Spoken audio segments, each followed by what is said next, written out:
A bucket of ice water, a cafeteria full of laughter. No one stood up, but Amina didn't bow. She turned humiliation into a fire that made the whole system tremble. Like the video, subscribe to the channel. Some stories will make sure you never stay still in the face of injustice again. The first scream didn't come from her. It came from somewhere across the cafeteria, too late to mean anything.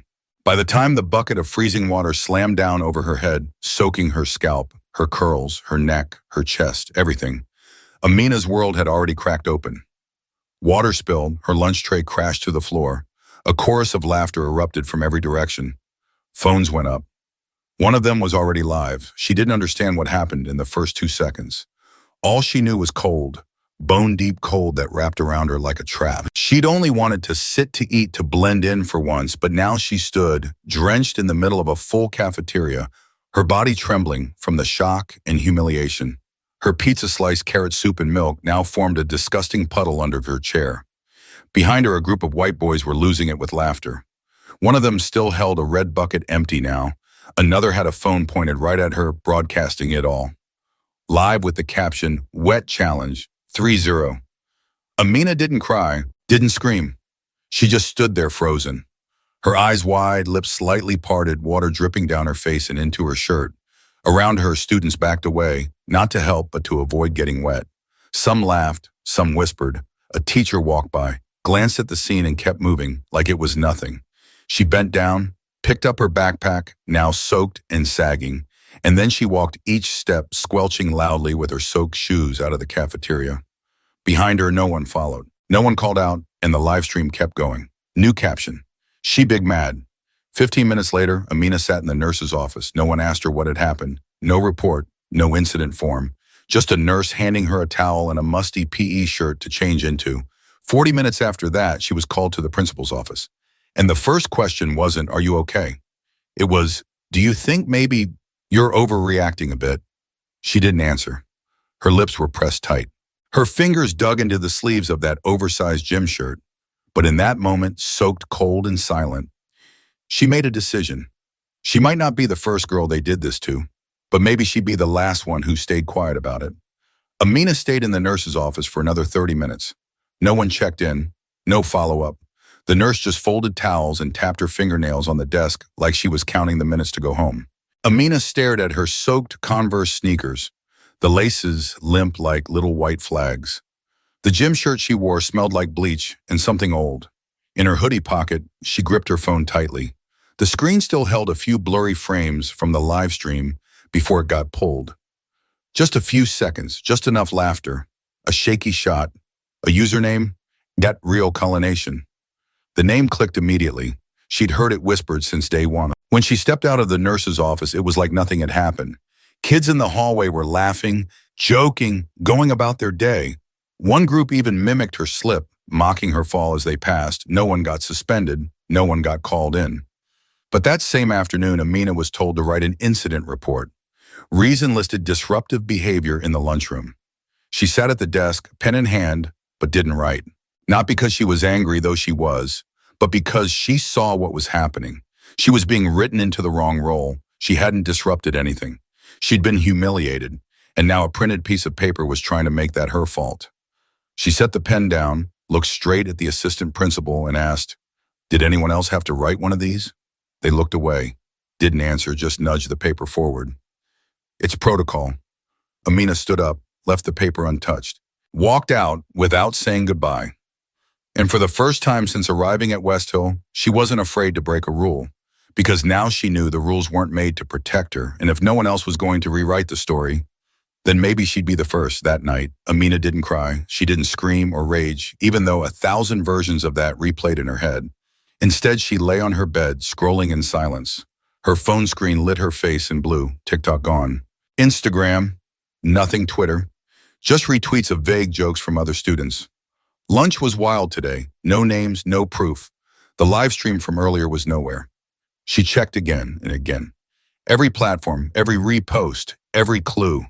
But the only thing that remained was the memory. The sudden blast of ice water, the gasps and laughter, the sound of her tray crashing, and the username burned into her mind. At Real Culination, the one that had posted it, the one they'd all laughed with. She opened Google and typed, "Can you recover deleted live streams?" The screen filled with articles, most too technical, some promising, nothing. She skimmed through one about server-side caching and shadow storage, but it was a blur of terms and no solutions.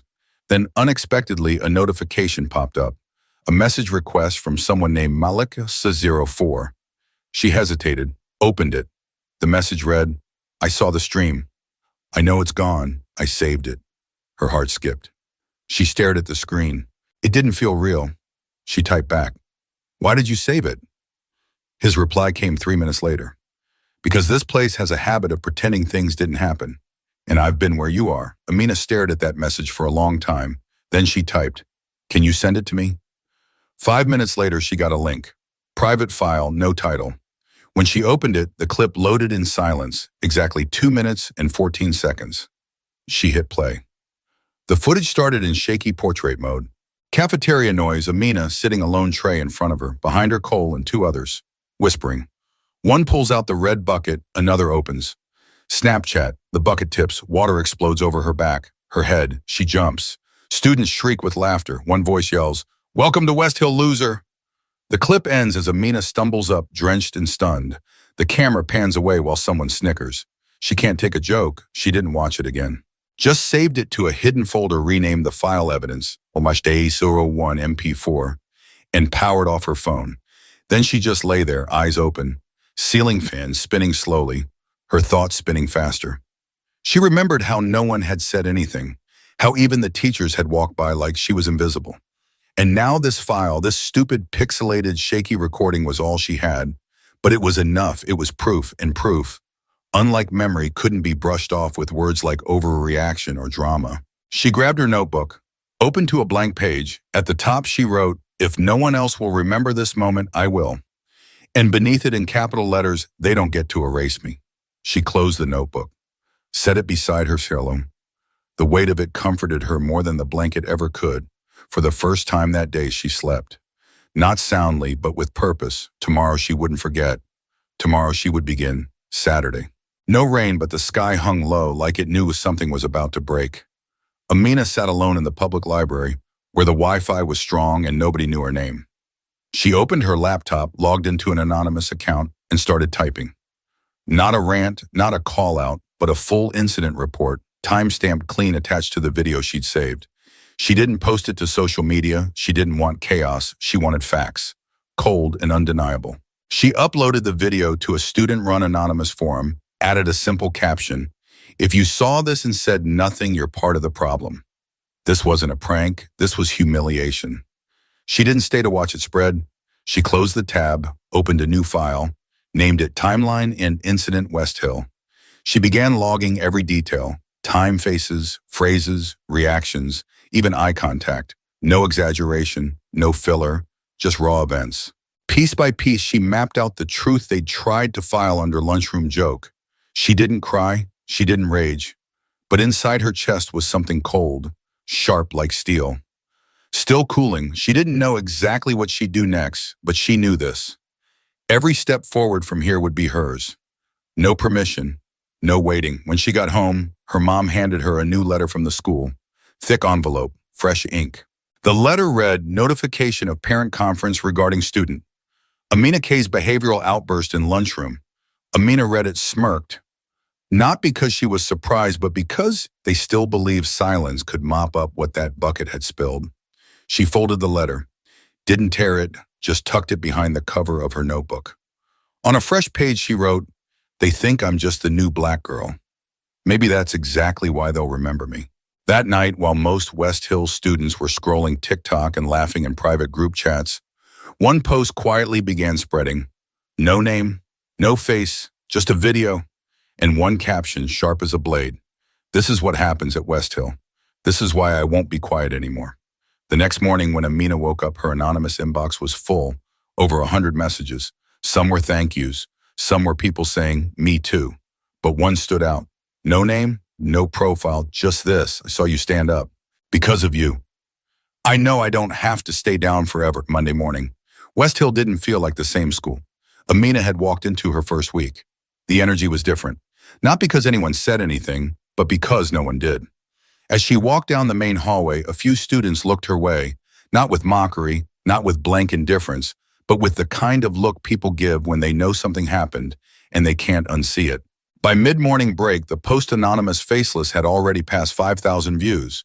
Not on Instagram, not on TikTok, but on a student-run anonymous message board. No profiles, no real names, just silence screaming through view counts. A teacher walked into class holding her phone, then locked the screen like she'd seen something she wasn't supposed to. On the school's internal bulletin board, a quiet message had appeared. Students are reminded not to share disruptive content that may impact our learning environment. No one named the video, but everyone was orbiting it. That 2-minute, 14-second clip had become a ticking bomb in the middle of West Hill. Untouched, unmentioned, but undeniable. When Amina sat down in English class, same back row, same seat, things were off. 3 students slid over to make space for her. No words.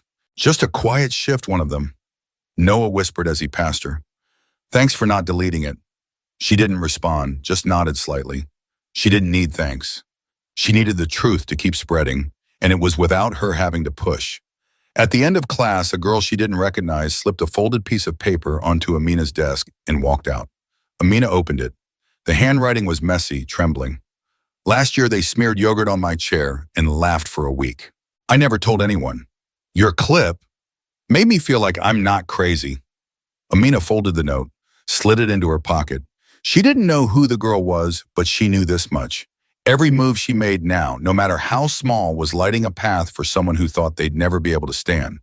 That afternoon, a new notice appeared on the student portal. Unexpected. To encourage open dialogue and support a positive school environment, West Hill will host a student-teacher administration forum next Thursday. Students may submit anonymous questions or comments here. Attached a Google form link. No login required, no tracking. It looked like an olive branch. Amina knew better. What leaves no trace is easy to ignore. At lunch, the cafeteria buzzed with quiet tension. Some students whispered. Some looked uneasy. One said, "They were trying to calm the storm with a 'let's hear the kids' gimmick." Another replied, "At least they're acknowledging it. That's new." Amina didn't speak. She opened her phone, clicked the form. The prompt read, "Feel free to share your thoughts, experiences, or questions. Please use respectful language." She sat still for a long time, then typed, "If a student is doused with water during lunch and becomes a joke," instead of being protected. Who failed, the one holding the bucket or the crowd that watched in silence? She hit send, didn't wait for validation. Later that day, a message landed in her anonymous inbox from someone named Miller. As a science teacher from the previous year, "I know what happened was wrong. I know I should have spoken up, but I was afraid. I'm sorry." 6 words stopped her. "I'm sorry for being afraid." Not an excuse, not a sidestep, just truth. It was the first time since the video dropped that an adult hadn't talked about procedure or escalation. Someone had just admitted it. Silence wasn't neutral. She didn't reply. Just printed the message, folded it, tucked it into her notebook. She knew apologies don't erase harm, but they do prove something else. Silence can be cracked if someone dares to name it Wednesday morning. For a brief moment, it felt like things were leveling out. The stares had softened.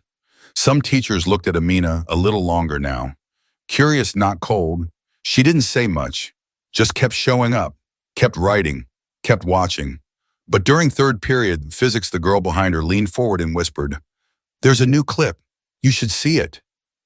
Amina didn't react right away. She waited until the bell rang, pulled out her phone, opened the group chat she'd heard about, a place where students shared memes and gossip under fake names, and there it was. A new video. One she'd never seen. She tapped play. Her face appeared on screen, drenched, furious. But the video started mid-scene. No water, no laughter, just Amina slamming her palm on the table, water splashing, her voice sharp. "Are you people insane?" 14 seconds. Vertical frame, no beginning, no context, no explanation. And the caption, "So this is what a victim looks like, huh?" Her chest tightened. She scrolled. Comments were already stacking up. "Wait, is she the problem? I don't see any water dump. Maybe she made it up. Drama queen of the year." Some defended her. Some asked questions, but others doubted. Even her own classmates. Friends messaged, unsure. One avoided eye contact in the hallway, and a teacher who nodded at her just yesterday now glanced past her, unreadable. She stood in the middle of the hallway, surrounded by whispers, fingers, uncertainty, and the sickest part, she'd done nothing new. But somehow the story had been rewritten. That afternoon, her mom received an email from the principal's office. A behavioral concern meeting, no mention of the water, no reference to the original video. Just, we need to discuss Amina K's disruptive reactions in the cafeteria. In her room, Amina sat with her phone face down. She reopened the original video. The full 2 minutes and 14 seconds. The real moment, the laughter, the pour, the shock. Her shaking hands, her soaking hair. She paused the frame, her eyes wide mouth open, chest heaving, and typed a question in the Notes app. If the truth takes 2 minutes to understand but they only watch 14 seconds, am I even worth defending? Then slowly she answered herself in ink in her journal. I'm not fighting to be believed. I'm fighting so they don't get to rewrite me into something they prefer that night, instead of locking her phone like usual. Amina opened the anonymous inbox on the student forum. Nearly 200 unread messages, some hateful, some weird advice from strangers, some just trembled. It happened to me too, but one stopped her. No name, no tag, just this. I recorded the full video. I didn't post it because I didn't want backlash. But if you want it, I have 2 minutes and 14 seconds from another angle. Clearer, you can see faces, you can hear what they said. Amina exhaled. Not relief, something sharper, like holding the exact weapon you didn't know you needed. She replied, send it uncut, I'll use it, right?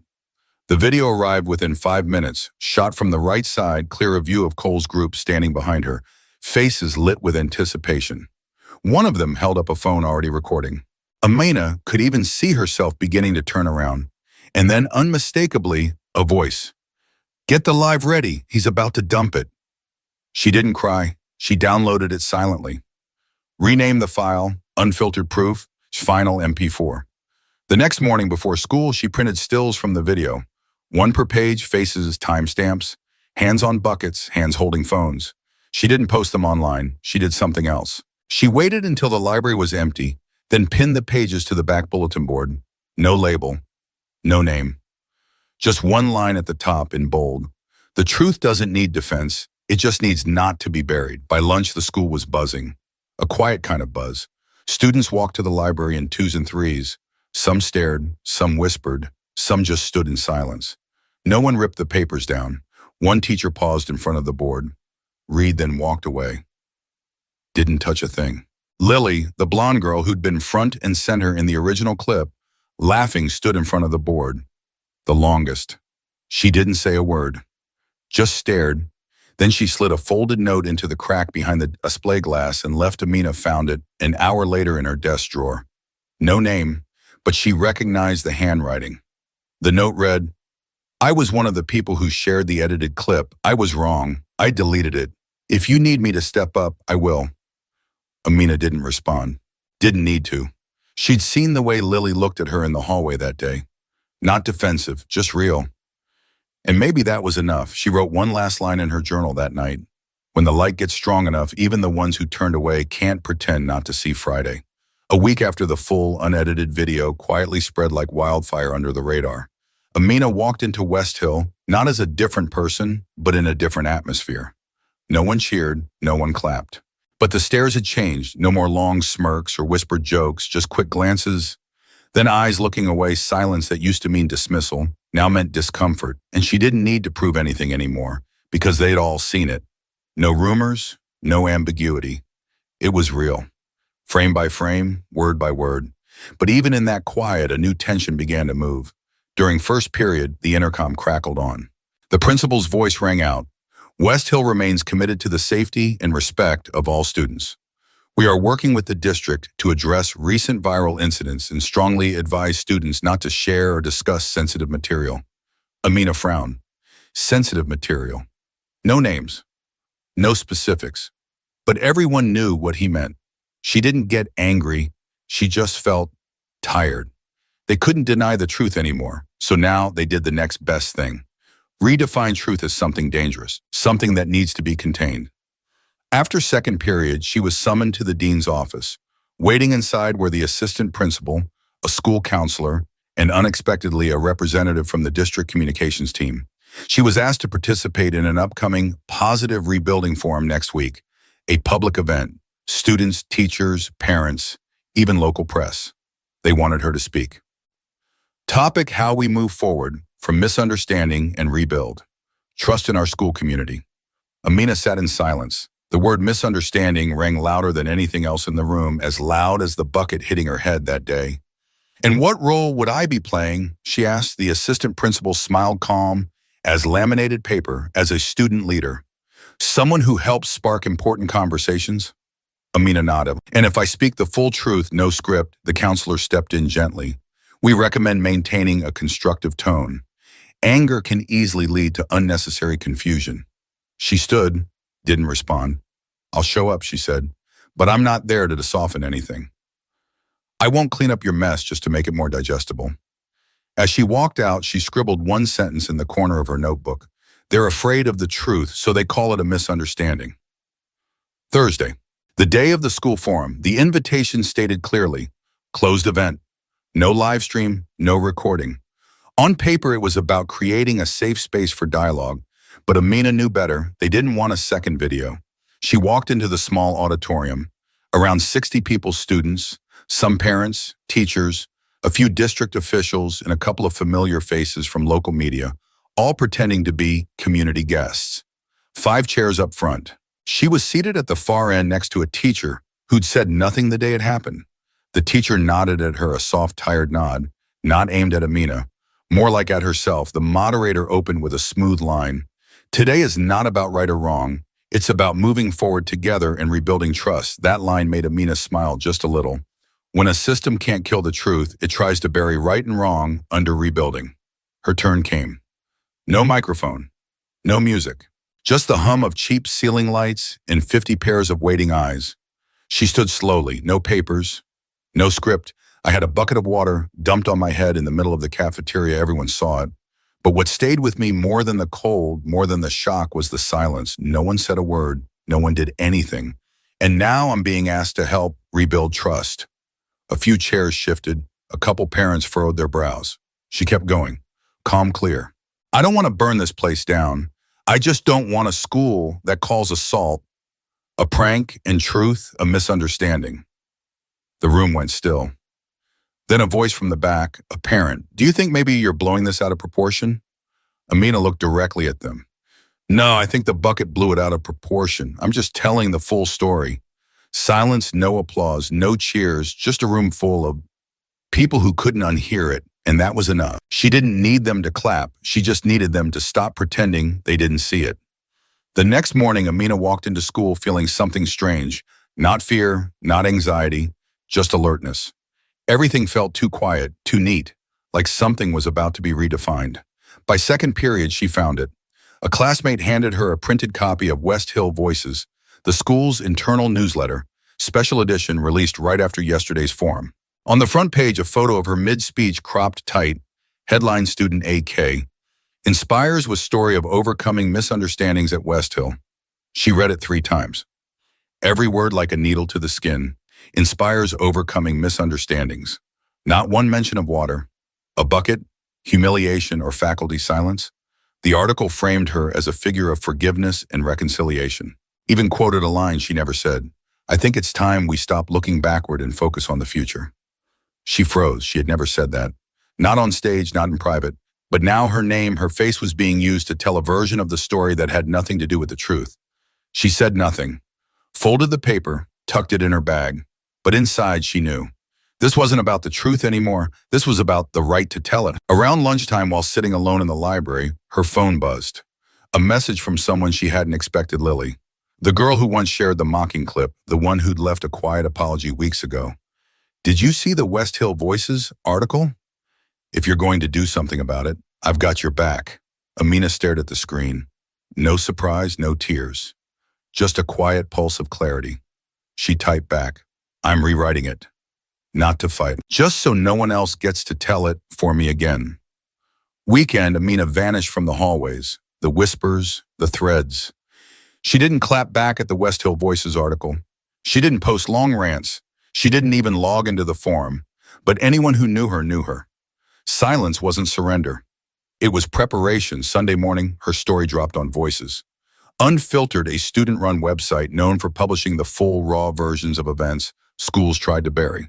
No fake names. This time she didn't hide. The headline read, I'm the student who had a bucket of water dumped on her in the cafeteria, and this is the full story, uncut, unedited, unfiltered. She wrote it all, minute by minute. The glances, the laughter, the phones, the silence from authority. No drama, no exaggeration. But one sentence hit hardest. I don't want pity. I want the truth to stay in its original shape. Within 24 hours, the post passed 15,000 views. A teacher from another school emailed anonymously, "Thank you, we're using your piece in next week's ethics and media lesson." A 10th grader at West Hill DM'd her. "I finally told someone I was touched without consent in the gym because I read your story." Even the school's official platform couldn't stay quiet. One of the student council reps left a comment. "West Hill Voices didn't get it right. We'll be speaking with Amina again to clarify." She didn't respond. She didn't need to. She'd already said enough. Now it was on them to learn how to listen properly. That night, sitting alone at the city library, she pulled up her post again. Read every word, start to finish. No edits, no bold fonts, no exclamation marks. At the very end, she typed one last line, not for the readers, but for herself. "I wasn't born to be a symbol. I just write to make sure no one gets to rewrite my memory for me." Monday at 0 a.m. sharp. The first article dropped, not on social media, not in a school thread. It came from VoiceArc.org, a national independent journalism platform known for exposing systemic abuse in education. Headline: "The Cost of Silence, 4 Years of Distortion at West Hill High." Byline: Elise Grant, a West Hill alum. Now an investigative reporter, winner of the National Student Journalism Award 2018. The article didn't name Amina. No photo, but right in the opening paragraph it told the story. A black girl doused with water during lunch. Humiliated, then gaslit, then framed. And it wasn't from her perspective. It was told through the voices of those who had stood nearby and said nothing. No one knew where Elise got her sources, but she had them. Scans of internal incident reports from 2022 that had been accidentally purged. Screenshots of parent complaints marked handled informally. Even a photo of a handwritten note by a former teacher stating they were pressured not to speak publicly. 10 minutes after it published, Amina's phone lit up with a message from an unknown number. "This is Elise. I'm not here to represent you. I'm here to end selective storytelling. I've started a formal investigation. If you want me to stop, say so. But if you stay silent, I keep going." Amina stared at the message. She didn't know Elise, but someone did that morning. Mr. Miller, the science teacher who once apologized, walked past her in the hallway and said quietly, "Elise Grant, suspended in 2017 for calling out a racist staff member. Now she's back. This time not alone." By noon, the administration held a closed-door meeting. An internal memo leaked: urgent. All student discipline records from 221 onward are to be reviewed immediately. No comments to media. Amina didn't speak to anyone that day, but in her notebook she wrote one sentence: "I never wanted the spotlight. But if someone shows up to tear down the stage, I'll be the one holding the mic." 3 days after the first article dropped, Elise released Part 2 West Hill's Quiet Files cases. Silenced students disappeared.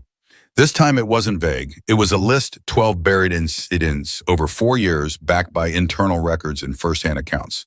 A sexual harassment case buried because the accused was a parent board member's son, a male teacher who messaged students after hours transferred to another department with no public statement. Elise even posted internal emails. In one, a teacher asked, "Should we address this openly?" The reply: "No need to stir things up. Students forget fast." West Hill couldn't stay quiet anymore. The story spread beyond the forum onto Reddit, Twitter, and every parent group in the district. That afternoon, Amina was called to the principal's office, but this time the energy was different. No counselor, no PR rep, no veiled warnings. Just the principal quiet with a red folder on the desk. He didn't mention collaboration or moving forward. "You're part of something bigger now. We can't contain it anymore." Amina nodded. Not out of agreement, but because she understood. They were finally realizing they couldn't out-narrate the truth anymore. When she left the room, she passed 3 teachers quietly talking in the hallway. One of them, who'd said nothing the day she was soaked, met her eyes and nodded.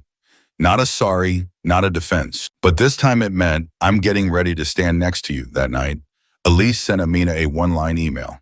They were going to ask you to speak, not because they want to listen, but because they can't afford not to anymore. Amina didn't respond right away. Instead, she opened her laptop. Typed the first line of a speech she never thought she'd give. I was once a victim, then a headline, then a symbol, but this time I'm going to be the one telling it. No filter, no edit, no comfort. The auditorium was packed, not because attendance was mandatory, but because everyone knew. This time, they weren't going to hear the edited version. Up front sat school leaders, teachers, parents, no decorations, no banners. Just one line printed across the back wall. Student Voices, Forum, for constructive dialogue. Amina stepped on stage, not in school colors, a plain black shirt, hair tied back, one sheet of paper in her hand, not written to impress, just written so no one else could rewrite it. No introduction, no applause. She walked to the mic, took a breath and said, "My name is Amina. I'm the student who had a bucket of water dumped on her in the cafeteria. I was asked to write an apology, labeled overreactive, erased from school newsletters. And today I'm here to say no one gets to tell that story except me." She paused. No light dimmed, no one stirred. I didn't come here to get clapped for. I came to retell the moment from the only place it's ever mattered, from the person humiliated, not the people who wanted to smooth it over. She told it all. Clear, precise, sharp like a scalpel. Timeline, witnesses, reactions. The silence, the rewritten articles. The invitation to heal. No one interrupted, no one cut her short, because everyone knew to silence her. Now would mean exposing the lie behind this forum. I'm not asking for an apology. I don't need performative action. I want one thing, that the next student this happens to isn't forced to write a letter saying, "Sorry for speaking out." One parent cleaned their glasses. One teacher lowered their eyes. One student in the back started recording. She ended with a line no editor could tweak. If truth was once turned into a speech today, I'm turning it back into a voice not soft, not digestible, but no longer erasable. She walked off stage, no waves, no bows. But as she stepped down, no one moved. Not because they were shocked, but because for the first time they didn't know what else to do with the truth. 2 days after the assembly, there were no protests, no banners, no trending hashtags. But something had shifted. Quietly, it was in the way students began to share their own stories. Not to compete for right or wrong, but because for the first time, it felt like someone had turned on the green light, like it was finally safe to speak. A new anonymous post appeared on the student forum. I was there, I laughed, I filmed, I deleted. I thought that made it over. But after hearing Amina speak, I realized I wasn't innocent. I stayed silent, not because I didn't know better, but because I didn't want to take responsibility. Comments piled up. Not empty praise, but follow-ups. I was forced to scrub bathrooms for group punishment. My friend's face was deep-faked into a clip, and they made her withdraw her complaint. I laughed when someone got filmed without consent. Now I feel sick. In class, the air felt different. Some teachers didn't avoid eye contact anymore. One even started a lesson by writing on the board, "When the truth is turned into a message, how do we protect the original version?" No one answered at first, then a student raised their hand, the same one who once handed Amina a copy of West Hill Voices. This time they didn't defend her. They didn't apologize. They asked, why weren't we ever taught how to speak truth before it got taken away from us? That night, Amina didn't write anything in her notebook. She sat at her desk watching an email come in from Elise. Not a new file, not another report, just one line. "Do you want to say anything else?" And Amina replied, "No, they're starting to say their part now. I'm going to step back. Not to disappear, but to witness something I honestly thought I'd never see. A school choosing silence, not to cover up, but to finally listen." 6 weeks after the last forum fall settled into West Hill, the leaves turned, the wind softened. The laughter in the courtyard wasn't so sharp anymore. Amina sat on the same bench near the cafeteria, the place where once a bucket had turned her into a punchline. This time no one laughed. A few students passed by and nodded. Not as a greeting, but like an acknowledgement. She didn't post anymore, didn't speak at meetings, but she wrote quietly every day. Not for anyone else, just a kind of memory journal. Pages filled with moments other people might forget. Lily's eyes the day she stayed quiet. The vice principal's tone. The sound of the bucket hitting the tile. The school board sent her an invitation. Join the new student advisory council. She declined. She knew the game. When systems can't erase you, they try to hand you a role, one that smooths you out from the inside. She didn't hate them. She just refused to be decoration. Elise emailed, The full WESO report was finished, 10 years of data, not just about Amina, but about how silence had become routine. It would be published in a national education journal. Elise wrote, "Your story didn't just make people angry, it made them remember the parts of themselves they'd hidden." One Monday morning, Amina walked into class and noticed something different. No objective on the board, no homework schedule, just a quote written in blue marker.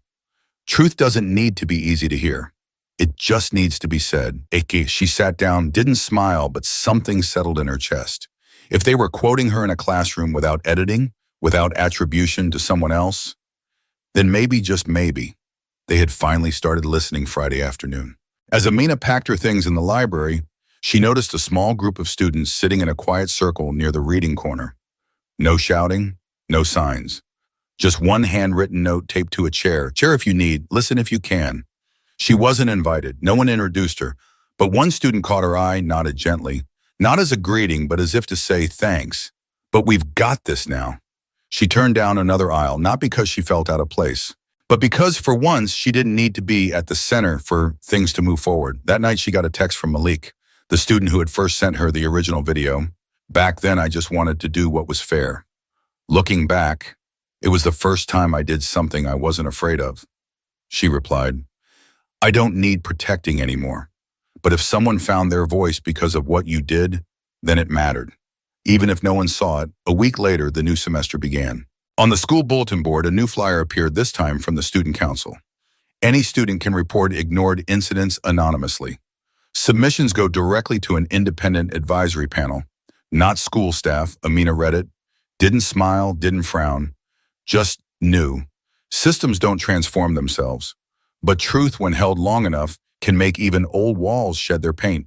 She still didn't join the council, didn't speak at the first assembly.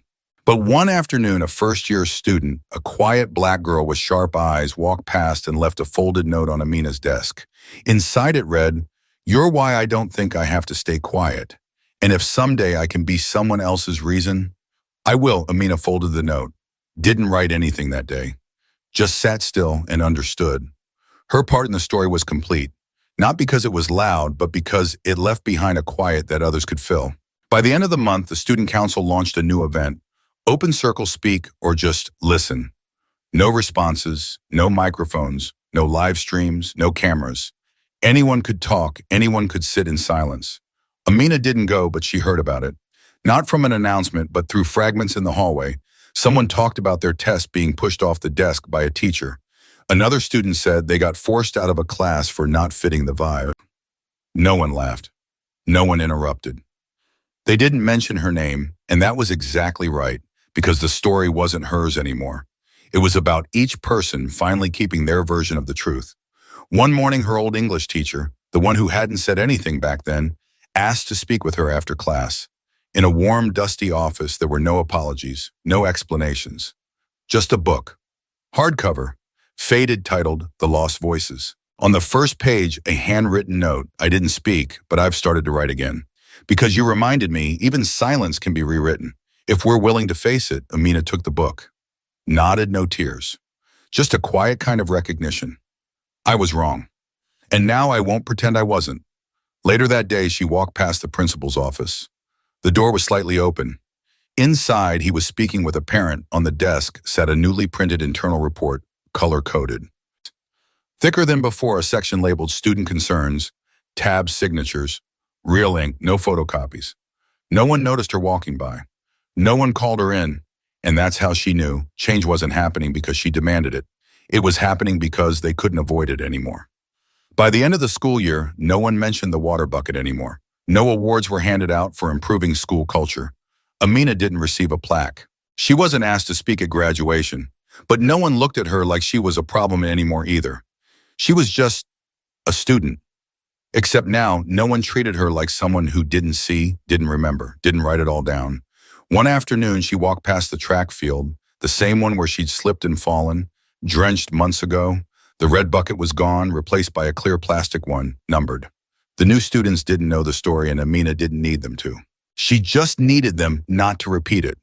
Elise sent one last message, a link to the final published feature in a national education journal. They asked why I picked this story, I told them. Because I once stayed silent like she did, But she did something I couldn't. She turned silence into a voice no one dared edit. Amina didn't repost it, didn't comment, but she saved it as a reminder.